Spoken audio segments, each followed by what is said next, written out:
Acabou de sair oficialmente o último capítulo da história do spin-off Blue Lock Episode Nagi, onde a gente tem um capítulo de 72 páginas, o maior da história da obra. Então bora fazer um review e análise de tudo o que aconteceu, e se você curte Blue Lock, já deixa aquele like, nos siga porque fortalece muito o nosso trabalho e você também fica atualizado com conteúdos da obra. O capítulo 36 se chama Eu Ainda e a gente vê o Nagi Seishiro cercado numa página colorida muito maneira por vários personagens que foram importantes na sua trajetória, vários personagens que foram impactantes no spin-off, e a gente tem até aí uma relevância dos mais importantes na frente e os menos importantes lá atrás. Nem sempre, né? Porque lá tem a Baiá, tem vários outros, mas vocês entenderam. O capítulo começa com Jinpachi Ego falando que um prodígio é uma criatura que nunca pode vir sozinha. Aqueles que descobrem ela são aqueles que traçam os seus contornos. No entanto, isso não é nada além de um contorno. No momento em que eles ficam satisfeitos ao serem descobertos e deixam de polir seus egos internos, os prodígios perdem seus brilhos. A Anri pergunta pro Ego se ele está falando do Nagi Seishiro. O Ego diz que não, ele está falando do Nagi Durel. Então a Anri fala que foi ela que descobriu os dois e que convidou eles para Blue Lock.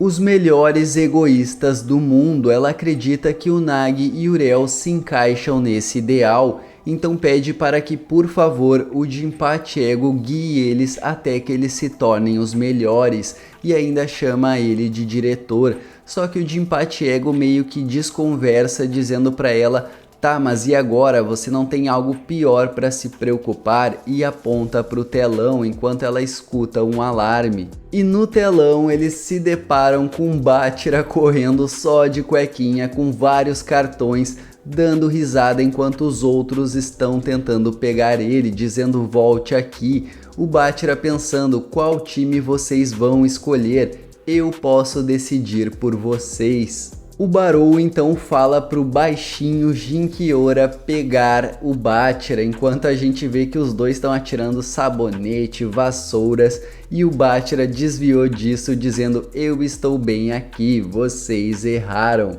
É aí que ele percebe que de outro corredor estão vindo Nico e Zantetsu. O Nico fala que o Bátira está encurralado e pede de volta os cartões, enquanto o Zantetsu fala que esse é o fim da rinha. O Bátira corrige ele falando que é o fim da linha e passa por cima do Zantetsu numa acrobacia e ainda dizendo que o Zantetsu é estúpido. O Zantetsu cai todo espatifado no chão, falando para que alguém pare o Bátira, que provoca perguntando para eles: vocês já terminaram?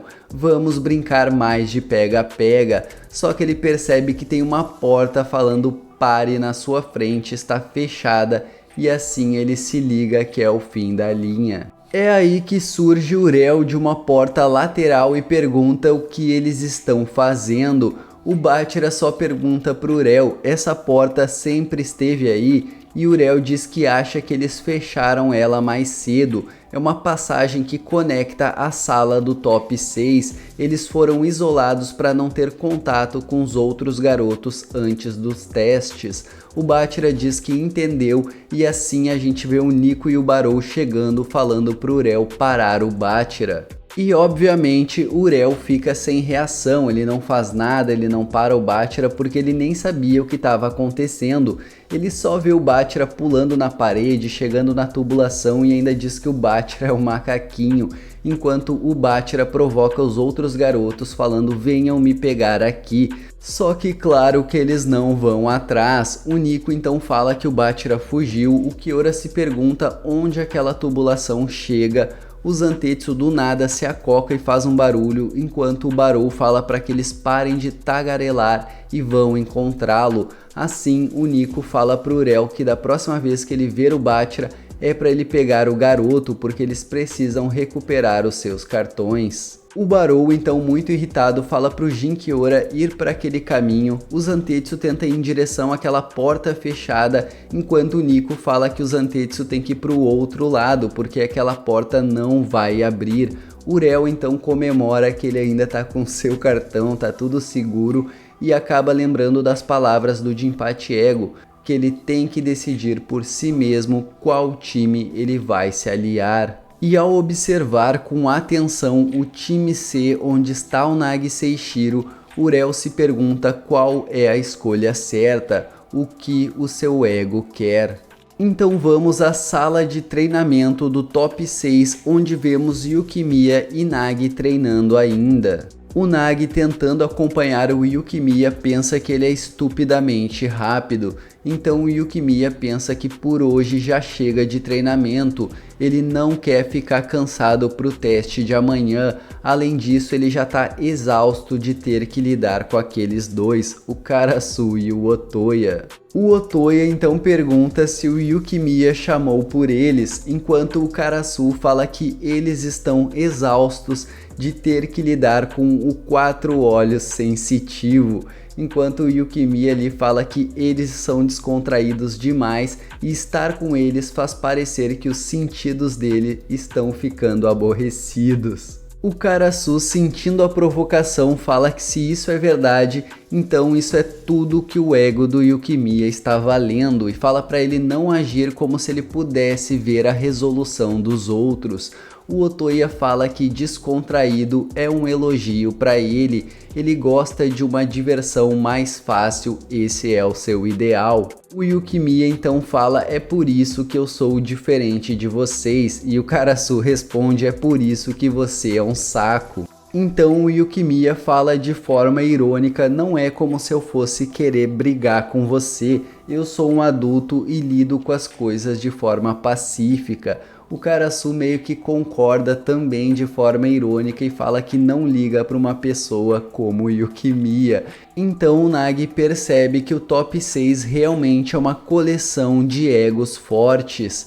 Assim o Otoya chega no Nagi e fala que ele vai tirar um descanso, ele vai dar uma pausa e fala que partidas com o Nagi sempre deixam ele empolgado. E assim ele se despede falando até depois e paz. O Nagi percebe que o Otoya é um esquisitão e que se fosse na escola todos eles seriam esquisitões, mas está tudo bem. Só aqueles que podem suportar seus egos podem sobreviver na Blue Lock, e aquele que está no topo, parado lá em cima, é o monstro Itoshi Rin. Ele vê que o Rin está treinando seus chutes, então tenta puxar uma conversa falando, ei número 1, quer ir no X1 comigo? Só que o Rin despreza completamente o Nagi, falando que não se importa com ele e mandando o Nagi ir adorar o merda do Isagi. O Nagi percebe que é como ele pensava, ele nem aparece no radar do Itoshi Rin, só que o Rin é como ele. Um egoísta frustrado pela luz do Isagi, assim ele percebe que até o Isagi está começando a mudar o Itoshi Rin, o rei sombrio da Blue Lock. Então o ego de Nagi se intensifica enquanto ele pensa que quer derrotar o Isagi. Ele quer se testar e lutar contra o Isagi novamente. Neste momento ele quer colidir tudo o que ele é contra o Isagi de novo. E bom galera, esse capítulo é muito longo e eu vou ter que dividir esse review em 2 ou até 3 partes. Espero que em 2 e essa aqui é a parte 1. Logo eu volto com o resto do review. Já comente o que achou e deixe aquele like para assim que sair a parte 2 você não perder nada.